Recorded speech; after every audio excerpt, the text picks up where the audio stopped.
Hello, my name is David Price. I'm the Chief Executive Officer of Rockfire Resources. Rockfire is doing diamond drilling up at our Plateau gold deposit in North Queensland, Australia. Our Exploration Manager, Ed Fry, has been bringing you some videos. Today, Ed's going to talk to you about the RQD, the Rock Quality Designator. The Rock Quality Designator is effectively a tool for us to measure the structures, the fractures, the density of the fracturing, and the quality of the ground.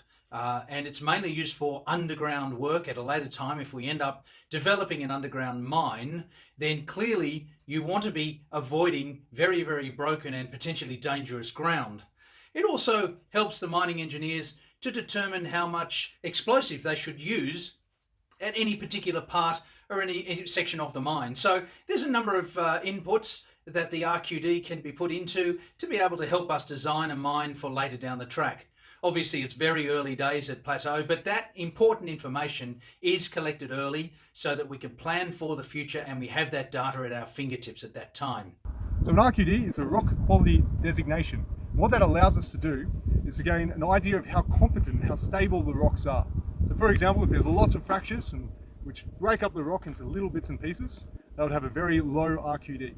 So the more stable and the lower the fractures, the larger bits of core, which would then have a very high percentage of core which is over a certain amount, which gives us a very good RQD.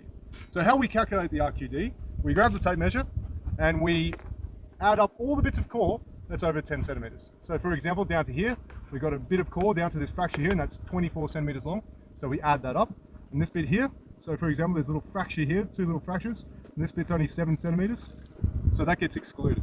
So here, which is 6 meters, there's only 14 centimeters of core that's under 10 centimeters.